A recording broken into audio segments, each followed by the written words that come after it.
Tujuan pembelajaran dari materi ini adalah yang pertama, memahami manfaat MNC dalam pengintegrasian strategi global dan adaptasi lokal. Yang kedua, memahami tekanan yang saling bertentangan dari dilema global lokal oleh manajer internasional dan multinasional. Yang ketiga, mengetahui isi strategi multinasional dasar, yaitu transnasional, internasional, multidomestik, dan regional serta global. Yang keempat, memahami tantangan unik yang dihadapi oleh perusahaan multinasional pasar berkembang saat menjalankan strategi multinasional. Yang kelima, memahami tantangan unik yang dihadapi perusahaan multinasional saat menjalankan strategi multinasional di pasar negara berkembang. Umumnya, strategi multinational company itu pakai dua cara. Yang pertama, mereka menyesuaikan produknya dengan konsumen regional ataupun lokal. Strategi itu namanya strategi tanggap lokal. Lalu strategi kedua, dia tidak menyesuaikan produknya dengan konsumen lokal, namun dia mencari wilayah yang paling strategis. Strategi itu disebut strategi integrasi global. Lalu ada rantai nilai dan keunggulan kompetitif untuk perusahaan multinasional. Perusahaan dapat memperoleh keunggulan kompetitif atas perusahaan lain dengan menemukan sumber biaya yang lebih rendah atau nilai tambah dalam setiap aktivitasnya. Aktivitas yang digunakan perusahaan multinasional untuk menciptakan keunggulan kompetitif disebut rantai nilai. Rantai nilai mengidentifikasi proses input, throughput, dan output di mana perusahaan dapat menemukan sumber diferensiasi atau biaya yang lebih rendah. Selain operasi rantai nilai ke negara lain, perusahaan multinasional sering menggunakan opsi outsourcing. Outsourcing ialah keputusan yang disengaja untuk menggunakan perusahaan lain untuk melakukan aktivitas tertentu dalam rantai nilai. Karena perusahaan multinasional sering melakukan outsourcing lintas batas, ini juga dikenal sebagai offshoring. Selanjutnya yaitu strategi yang digunakan oleh perusahaan multinasional dalam memasuki pasar global. Yang pertama yaitu strategi transnasional. Nah, dalam strategi transnasional ini aktivitas utamanya tidak terpusat dalam induk perusahaan, namun setiap cabang perusahaan juga melaksanakan tugasnya sendiri. Lalu, walaupun aktivitasnya tersebar, namun operasional mereka tetap saling terkait. Nah, prinsip inti dari strategi transnasional ini adalah bahwa aset dan kapabilitas perusahaan tersebar sesuai dengan lokasi yang paling menguntungkan untuk setiap kegiatannya. Contoh dari strategi perusahaan yang menggunakan strategi transnasional adalah perusahaan Nestle. Selanjutnya yaitu strategi internasional. Unit-unit negara diperbolehkan membuat beberapa penyesuaian kecil terhadap produk dan ide yang datang dari kantor pusat.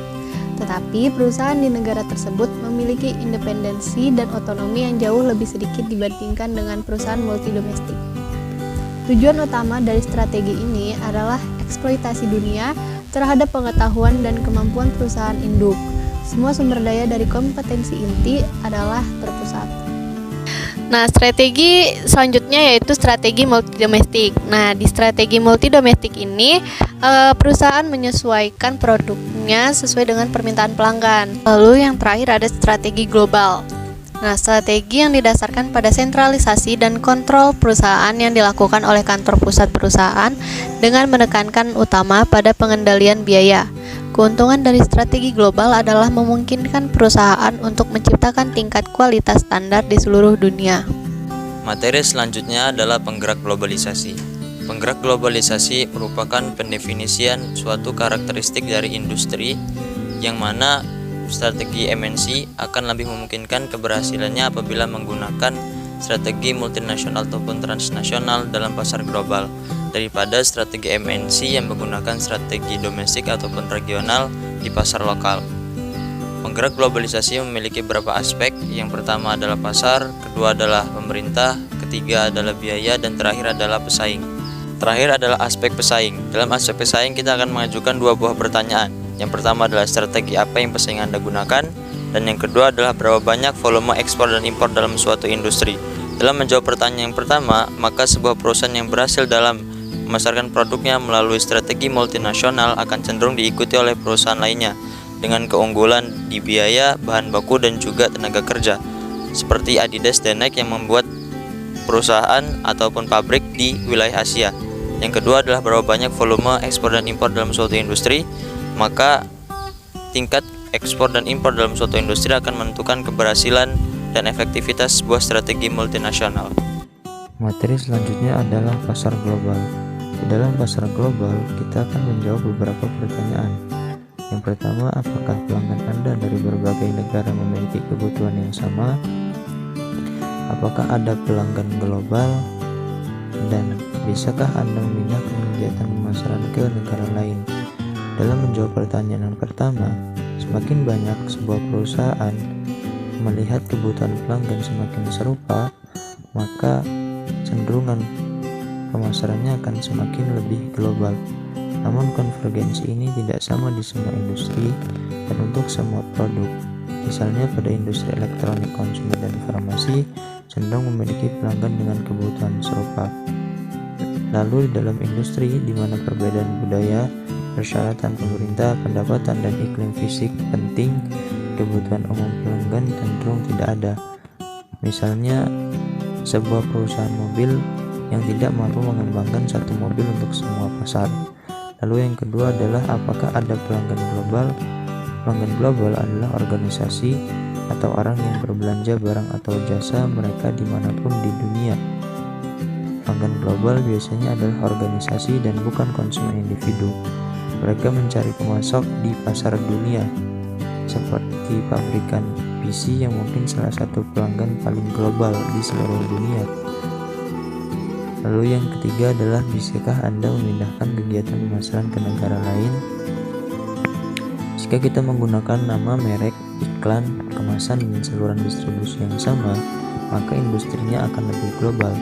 Nama merek seperti Coke dan Microsoft sudah pasti dikenal di seluruh dunia dan membutuhkan sedikit adaptasi. Meskipun kebijaksanaan konvensional memberikan saran bahwa iklan memerlukan penyesuaian terhadap budaya lokal, tetapi jika pelanggan merespon dengan cara yang sama, terlepas dari kebangsaannya, perusahaan pasti akan berorientasi secara global dan menggunakan strategi yang sama secara efisien dan efektif di seluruh dunia. Materi selanjutnya adalah penggerak biaya globalisasi.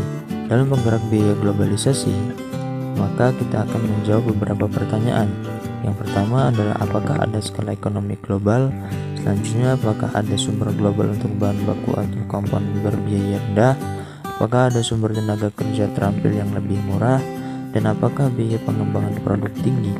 Untuk menjawab pertanyaan yang pertama, sebagai contoh di beberapa industri, seperti industri pesawat terbang, tidak ada satu negara pun yang pasarnya mampu memenuhi semua kebutuhan produksi yang efisien. Maka, agar dapat bersaing secara biaya, sebuah perusahaan yang memproduksi pesawat terbang perlu mengglobal dan menjual hasil produksinya ke seluruh dunia, di mana biaya unit individu turun secara substansial dengan volume yang lebih banyak, cenderung lebih mengglobal. Lalu, apakah ada sumber global untuk bahan baku atau komponen berbiaya rendah? Biasanya ketika membeli bahan baku atau komponen di negara-negara berbiaya rendah, dengan keunggulan biaya absolut akan lebih bermanfaat bagi sebuah perusahaan. Sebenarnya adalah persediaan harus cukup murah untuk mengimbangi biaya tambahan pengiriman dan administrasi. Lalu yang ketiga adalah apakah ada sumber tenaga kerja terampil yang lebih murah? Mirip dengan kasus bahan baku, keunggulan biaya bagi perusahaan untuk memproduksi di negara biaya rendah, perpindahan banyak pabrik manufaktur ke Eropa Timur oleh perusahaan Eropa dan perpindahan banyak operasi manufaktur AS ke Cina merupakan contoh perusahaan yang mencari sumber global dengan biaya yang lebih rendah. Lalu yang terakhir, apakah biaya pengembangan produk tinggi? Ketika biaya pengembangan produk tinggi, perusahaan seringkali merasa lebih efisien untuk menghasilkan beberapa produk yang dapat mereka jual ke seluruh dunia. Kadang-kadang satu negara atau bahkan pasar regional tidak cukup besar untuk menyerap biaya pengembangan produk unik yang diproduksi untuk pasar tersebut, meskipun penjualannya cukup tinggi. Selanjutnya adalah pemerintah. Di dalam aspek pemerintah, kita akan menjawab dua pertanyaan. Yang pertama, apakah banyak negara memiliki kebijakan perdagangan yang menguntungkan bagi industri? Dan apakah banyak negara memiliki peraturan yang membatasi operasi di industri? Seperti yang sudah dibahas, hambatan jatuh ke perdagangan dan investasi mendorong globalisasi dan strategi global. Artinya, WTO dan blok perdagangan seperti NAFTA dan Uni Eropa mendorong penggunaan strategi yang lebih transnasional dan internasional dengan menurunkan investasi pemerintah dan pembatasan perdagangan. Lalu yang kedua, apakah banyak negara memiliki peraturan yang membatasi operasi di industri? Peraturan pemerintah tentang kepemilikan asing, tentang penggunaan komponen asing, tentang kemampuan manajer dan pekerja asing untuk bekerja di dalam negeri, dan tentang konten iklan dan promosi membuat implementasi penuh strategi transnasional atau strategi internasional menjadi lebih sulit. Meskipun kecenderungan umum globalisasi mengurangi peraturan ini, peraturan tersebut masih ada di banyak negara untuk industri tertentu. Khususnya banyak negara membatasi kepemilikan asing dalam industri terkait pertahanan negara. Terdapat dua hal yang harus diperhatikan perusahaan dalam menghadapi kompetisi bisnis internasional. Yang pertama, strategi apa yang pesaing Anda gunakan? Ketika perusahaan multinasional, transnasional, atau internasional lebih unggul daripada perusahaan multidomestik atau lokal, maka itu akan menjadi tekanan bagi semua perusahaan untuk mengikuti strategi yang sama. Yang kedua, perusahaan multinasional, transnasional, atau internasional suka menggunakan bahan baku dan sumber daya manusia dari negara yang berbiaya rendah, seperti perusahaan Nike dan Adidas dari Jerman yang menggunakan tenaga kerja serta bahan baku dari Asia, sehingga mereka dapat memasarkan produk dengan harga yang lebih murah. Hal tersebut memicu perusahaan lain untuk mengikuti dengan mengambil bahan baku dari negara yang sama sehingga harga yang mereka tawarkan dapat bersaing. Yang kedua adalah volume ekspor dan impor di industri tersebut. Ketika perusahaan dapat menjual atau memasarkan barang dengan volume yang tinggi, itu berarti bahwa perusahaan tersebut telah menembus batas lintas dan berhasil mengglobal. Penerimaan produk di berbagai negara melalui persaingan yang tinggi membuktikan bahwa perusahaan atau industri tersebut telah menerapkan strategi global yang benar. Membuat pilihan transnasional atau internasional. Untuk memilih strategi yang lebih transnasional daripada strategi yang lebih internasional, manajer internasional harus percaya bahwa manfaat dari penyebaran aktivitas rantai nilai di seluruh dunia mengimbangi biaya koordinasi organisasi yang lebih kompleks.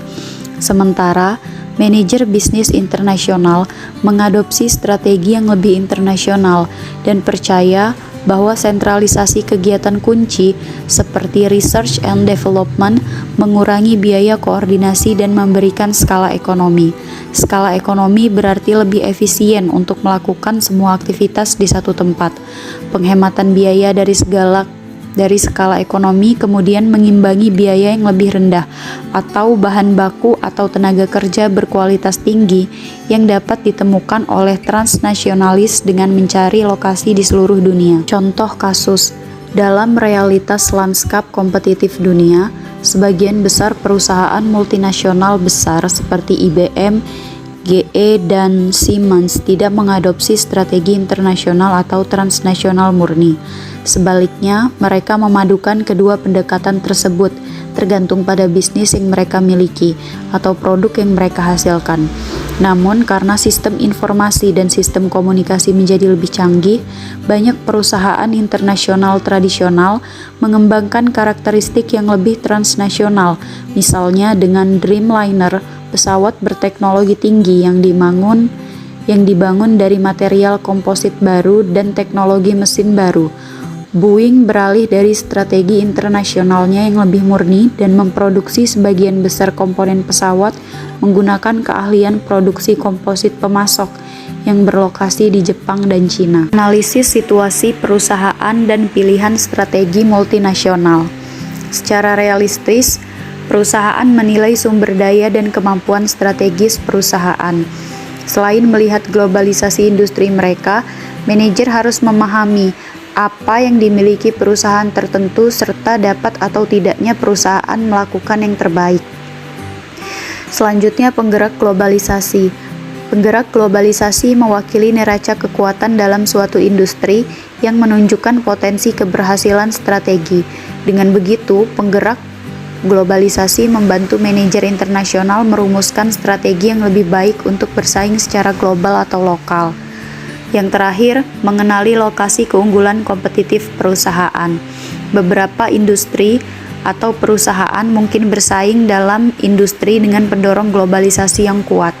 Namun, kekuatan kompetitif mereka berada di hilir. Karena itu, analisis lokasi keunggulan kompetitif diperlukan suatu perusahaan. Kesimpulan pada materi kali ini adalah dalam bisnis internasional, strategi multinasional atau domestik sangat menentukan keberhasilan perusahaan dalam meraih tujuan perusahaan. Perusahaan perlu mempertimbangkan berbagai strategi dan MNC untuk memilih strategi yang paling tepat digunakan oleh perusahaan sesuai dengan produk yang dihasilkan dan kondisi pasar.